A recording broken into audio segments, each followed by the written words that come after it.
Un autre événement a marqué l'actualité. Il s'agit du naufrage de l'Amoco Cadiz. Le pétrolier avait sombré au nord du Finistère avec des images que personne n'a oubliées. Ces oiseaux marins englués dans ce qu'on a appelé la marée noire du siècle.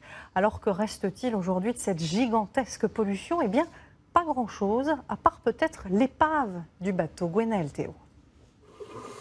Voici ce qu'il reste aujourd'hui de l'épave de l'Amoco Cadiz.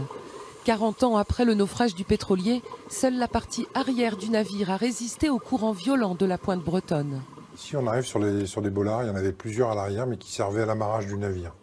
Jacques Lelay est le seul plongeur professionnel à avoir filmé l'Amoco gisant par 30 mètres de fond. Et là, on est dans le local bar qui a causé la perte du navire, en fait, panne de bar. On reste un petit peu humble sur une grosse épave comme ça, quoi. Elle est bien conservée, et moi, vu la taille des tôles, je pense pas qu'elle disparaisse si rapidement que ça, hein.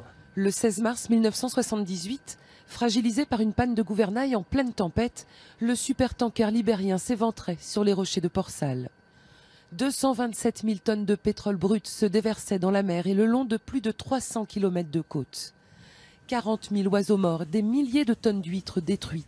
Eux aussi se sont sentis complètement démunis face à cette gigantesque marée noire. Alain se souvient du nettoyage des plages aux côtés de 7000 bénévoles et autant de militaires venus de partout prêter main forte au port salais. On allait dans l'eau jusqu'à la taille, mais quand je dis l'eau, c'était mi-eau, mi-mazout. On allait avec des seaux dans la plage, on récupérait mais du pétrole pur. Sur une épaisseur comme ça, on récupérait le pétrole avec des seaux et on baignait dans les bidons.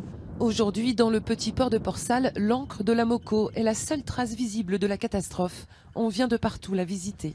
On pense à ce qu'on a vu il y a 40 ans, l'étrave du bateau, la côte souillée, la misère des gens, la tristesse. La nature a repris ses droits aux abords de la carcasse maudite. Avec le temps et sous l'action de la mer, d'autres surprises encore enfouies dans le sable attendent les plongeurs. L'Amoco Cadiz n'a pas encore livré tous ses secrets. Et après la pollution au pétrole, on va maintenant parler de pollution sonore. Et c'est